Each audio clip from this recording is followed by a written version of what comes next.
इस एक्ट के मुताबिक इंडिया में जितनी भी प्रिंसली स्टेट्स हैं, यानी जितनी स्टेट्स में कोई ना कोई राजा या महाराजा टाइप लोग रूल करते हैं, उनके पास फ्री ऑप्शन है कि वो किस तरफ जाना चाहते हैं। यानी कि वो खुद डिसाइड करेंगे कि उनको पाकिस्तान के साथ जाना है या इंडिया के साथ। जब पाकिस्तान और कश्मीर में रहने वाले मुस्लिम्स को राजा हरी सिंह के इरादों का पता चला तो उन्होंने अपने राजा के खिलाफ बगावत शुरू कर दी। 1947 की जब ये जंग इंडियंस के काबू में ना आ सकी तो इंडियन प्राइम मिनिस्टर नेहरू ने ये सारा मामला यूनाइटेड नेशंस के सामने पेश किया ताकि वो इसका कोई मुनासिब फैसला कर सके। और आज के दिन अगर कश्मीर इशू बहुत ज्यादा क्रिटिकल है तो उसकी सबसे बड़ी वजह शिमला एग्रीमेंट है। मोरओवर इंडिया का भी ये कहना है कि पाकिस्तान चूंकि टेररिज्म को सपोर्ट करता है और ये सारे टैक्स इंडिया और कश्मीर में देखे भी जा सकते हैं, इंडिया कभी भी कश्मीर को इजी सोल्यूशन के जरिए सॉल्व नहीं करना चाहता, क्योंकि हर कोई मानता है कि कश्मीर में प्लेबिसिट होना चाहिए, लेकिन बस इंडिया ही ये बात नहीं मानता।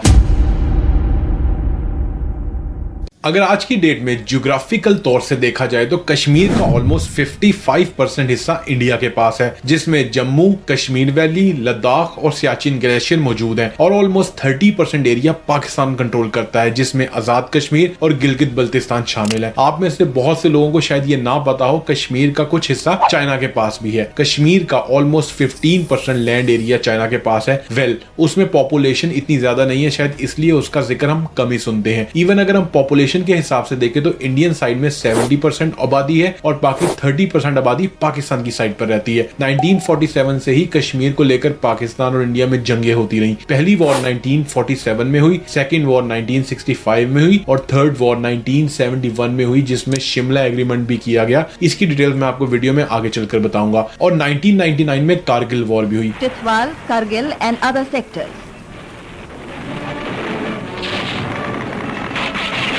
इन वॉर्स के अलावा कश्मीर में आए रोज ऐसे हालात बनते रहते हैं जिनमें बहुत से लोगों की जानें जाती हैं, बहुत सी औरतों का रेप किया जाता है और बच्चों पर भी जुल्म किया जाता है। कभी तो हालात ऐसे भी होते हैं कि लोग तो भूख से ही मर जाते हैं। चले देखते हैं कि इन सब की शुरुआत कहां से हुई और किस वजह से हुई।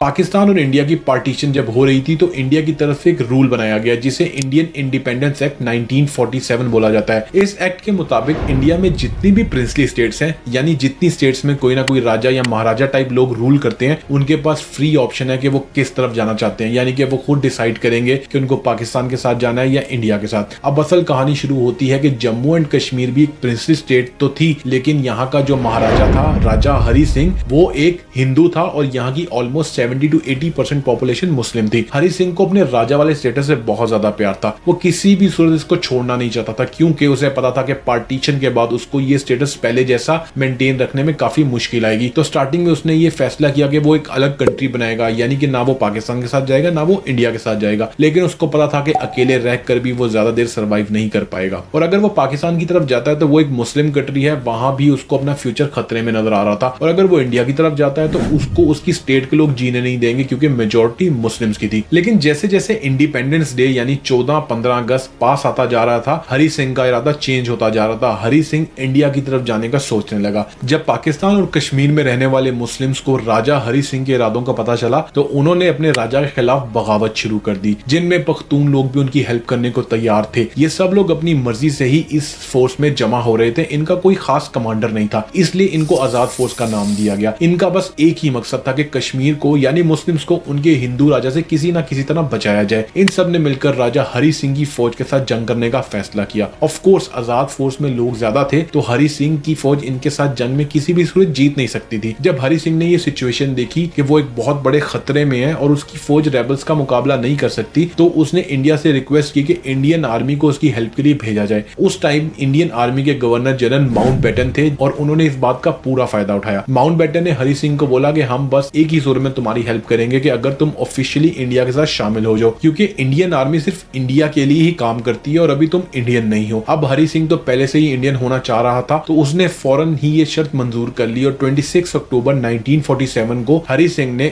इंस्ट्रूमेंटल ऑफ असेशन पर साइन कर दिया और कश्मीर को ऑफिशियली इंडिया का पार्ट बना दिया। यहाँ गौर करने वाली बात यह कि हरी सिंह ने अपनी मर्जी से इंडिया का पार्ट होने का फैसला किया था। उसने अपनी स्टेट में रहने वाले मुस्लिम से बिल्कुल नहीं पूछा था, क्योंकि अगर वो पूछता तो जाहिर सी बात है कि मुस्लिम मेजॉरिटी मेजोरिटी में थे और वो कभी भी नहीं चाहते कि वो इंडिया का हिस्सा बने। हरि सिंह के इस गलत फैसले ने और मनमर्जी के फैसले ने ही वहां के मुस्लिम्स को मजबूर किया था कि वो इसके खिलाफ बगावत करे। और Indian first prime minister Jawaharlal Nehru को भी इस बात का अंदाजा था कि ये बिल्कुल नाइंसाफी हुई है और उनका यही कहना था कि कश्मीर ना तो पाकिस्तान का है और ना ही इंडिया का, कश्मीर तो कश्मीर में रहने वाले लोगों का है। तो जब हालात नॉर्मल हो जाएंगे तो प्लेबिसिट के जरिए ये फैसला करा लिया जाएगा कि कश्मीर को किस कंट्री का पार्ट बनाना है। प्लेबिसिट का मतलब ये कि कश्मीर में रहने वाले सभी लोगों से पूछा जाएगा कि वो क्या करना चाहते हैं। It's like a voting process. 1947 की जब ये जंग इंडियंस के काबू में ना आ सकी तो इंडियन प्राइम मिनिस्टर नेहरू ने ये सारा मामला यूनाइटेड नेशंस के सामने पेश किया ताकि वो इसका कोई मुनासिब फैसला कर सके। तो यूएन ने एक कमीशन बनाया जिसे UNCIP कहते हैं, यानी United nation commission for India and Pakistan. 1 जनवरी 1949 को इस कमीशन ने सबसे पहले तो सीज फायर साइन कराया ताकि जंग तो रोकी जा सके। उसके बाद उनकी तरफ से फर्स्ट प्रपोजल यह है कि कश्मीर से सबसे पहले पाकिस्तानी आर्मी बाहर निकले, फिर इंडियन आर्मी बाहर निकलेगी। उसके बाद कश्मीर में प्लेबिसिट का प्रोसेस शुरू किया जाएगा ताकि कश्मीर के लोग खुद डिसाइड करें कि वो किस कंट्री का पार्ट बनना चाहते हैं। लेकिन पाकिस्तान की तरफ से इस प्रपोजल को रिजेक्ट कर दिया गया और वजह यह बताई गई कि हमें यकीन नहीं कि उसके बाद इंडिया सच में अपनी आर्मी बाहर निकालता है कि नहीं। लेकिन ऐसा हो सकता है कि एक ही टाइम पर दोनों कंट्रीज अपनी आर्मी को वापस बुला लें। इस बात को यूएनओ ने एक्सेप्ट कर लिया लेकिन इंडिया ने रिजेक्ट कर दिया। अब इंडिया का यह कहना था कि हरि सिंह ने खुद कश्मीर को इंडिया का हिस्सा बनाया तो इंडियन आर्मी का कुछ हिस्सा तो हर हाल में कश्मीर में ही रहेगा। इवन प्लेबिसिट के दौरान भी इंडियन आर्मी वहां पे मौजूद रहेगी। बहुत सारे स्कॉलर्स का यही कहना है कि इंडिया ये चाहता ही नहीं है कि वहां पे कभी प्लेबिसिट जैसा कोई काम हो, क्योंकि प्लेबिसिट के रिजल्ट हमेशा एक ही तरफ नजर आ रहे थे कि कश्मीर पाकिस्तान का पार्ट बन जाएगा मुस्लिम मेजोरिटी पॉपुलेशन की वजह से। इसके अलावा कुछ और सोल्यूशंस भी बताए गए जैसे कि 2 नेशन थ्योरी को यहाँ पे अप्लाई कर दिया जाए और जिन एरियाज में हिंदू मेजोरिटी है वो इंडिया को दे दी जाए और जिन एरियाज में मुस्लिम मेजोरिटी वो पाकिस्तान को दे दी जाए। लेकिन इस प्रपोजल को दोनों ही कंट्रीज ने रिजेक्ट कर दिया। और आज के दिन अगर कश्मीर इशू बहुत ज्यादा क्रिटिकल है तो उसकी सबसे बड़ी वजह शिमला एग्रीमेंट है। हुआ कुछ यूं कि 1971 की वॉर के दौरान पाकिस्तानी आर्मी ने इंडियन आर्मी के सामने खुद को सरेंडर कर दिया, जिसकी वजह से ऑलमोस्ट 90,000 से भी ज्यादा पाकिस्तानी सोल्जर्स इंडियन कैद में थे, जिनको आजाद करवाने के लिए जब पाकिस्तानी प्राइम मिनिस्टर जुल्फकार अली भुट्टो ने Indian prime minister Indira Gandhi से बात की तो उन्होंने कश्मीर इशू की कुछ कंडीशन सामने रखी और 2 जुलाई 1972 को एक एग्रीमेंट साइन करवाया जिसको शिमला एग्रीमेंट या शिमला अकॉर्ड बोला जाता है।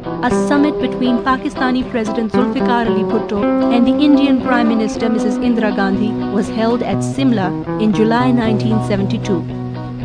अब इस एग्रीमेंट में 2 सबसे खास कंडीशंस थी। सबसे पहले तो ये डिसाइड किया गया कि कश्मीर इशू के मामले में कोई भी थर्ड पार्टी इंटरफेयर नहीं करेगी, जैसे कि यूएनओ वगैरह इस मसले में कुछ भी सजेस्ट नहीं कर सकते। इस मसले का हल सिर्फ बायलैटरल नेगोशिएशन से ही किया जा सकता है। दूसरी कंडीशन ये बताई गई कि 1949 में जो सीज फायर लाइन बनाई गई थी अब उसको लाइन ऑफ कंट्रोल बना दिया जाएगा। यही लाइन पाकिस्तान और इंडिया के दरमियान बॉर्डर का काम करेगी। इन बातों पर साइन होने के बाद इंडिया ने पाकिस्तानी सोल्जर्स को वापस पाकिस्तान के हवाले कर दिया। अब इंडियंस ओवरऑल कश्मीर के मामले में आज भी ये कहते हैं कि कश्मीर कोई मिडिल एरिया नहीं बल्कि हमेशा से इंडिया का पार्ट था, क्योंकि 1947 में हरि सिंह ने इंडिया के साथ एक एग्रीमेंट कर लिया था। अब सिर्फ पाकिस्तान ही है जो जोर जबरदस्ती कश्मीर के ऊपर कर रहा है। सेकेंडली, इंडिया अब इस मामले में किसी भी थर्ड पार्टी को इन्वॉल्व नहीं होने देती, क्योंकि उन्होंने पाकिस्तान के साथ शिमला एग्रीमेंट में इस बात पे साइन करवा लिए थे और अब इंडिया इन डॉक्यूमेंट्स को सामने रखकर किसी भी थर्ड पार्टी को इसमें इन्वॉल्व नहीं होने देता। जबकि 1947 में इंडिया खुद ही यूएनओ के पास गया था कि हमारा कोई फैसला करें, लेकिन उस वक्त जो मुनासिब सॉल्यूशन यूएनओ ने बताया अब इंडिया ने इसको खुद ही रिजेक्ट कर दिया, इवन तो इसे पाकिस्तान ने भी रिजेक्ट कर दिया था। मोर ओवर, इंडिया का भी ये कहना है कि पाकिस्तान चूंकि टेररिज्म को सपोर्ट करता है और ये सारे टैक्स इंडिया और कश्मीर में देखे भी जा सकते हैं, तो जब तक पाकिस्तान टेररिज्म को सपोर्ट करता रहेगा पाकिस्तान और इंडिया कभी भी बायलैटरल टॉक्स नहीं कर सकते। दूसरी तरफ पाकिस्तान का कश्मीर के हवाले से ये कहना है कि कश्मीर का फाइनल स्टेटस सिर्फ कश्मीर में रहने वाले लोग ही डिसाइड करेंगे, ना कि कोई राजा महाराजा, क्योंकि हरि सिंह हिंदू था इसलिए उसने मुस्लिम लोगों की जरा भी फिक्र नहीं की। जबकि 2 नेशन फॉर्मूला के हिसाब से कश्मीर पाकिस्तान का ही पार्ट बनता है, क्योंकि ऑलमोस्ट 77% पॉपुलेशन यहाँ पे मुस्लिम्स की है। और पाकिस्तान ये भी क्लेम करता है कि हरि सिंह ने इंस्ट्रूमेंट ऑफ असेशन पर साइन करने से पहले ही इंडियन फोर्सेस को कश्मीर में बुला लिया था। ये एग्रीमेंट वाली गेम तो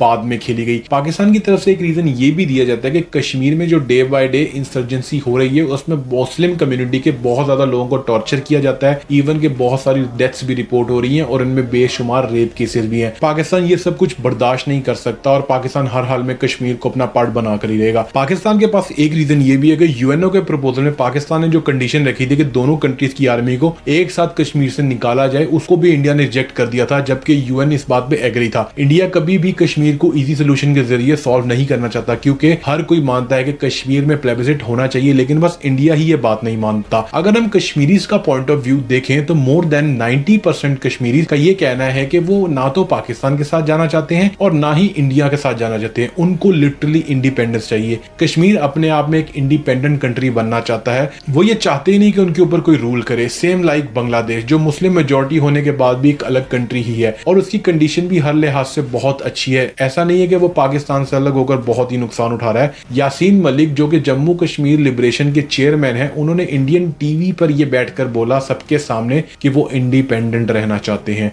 हमारा एक वाजिया मौक़िफ़ है, कोई ढका छुपा मौक़िफ़ नहीं है। हम चाहते हैं इंडिपेंडेंट कश्मीर, हम न पाकिस्तान के साथ न Hindustan. At the and I will say Kashmir issue एक लॉन्ग स्टैंडिंग इशू है जिसका सोल्यूशन पीसफुली होना चाहिए।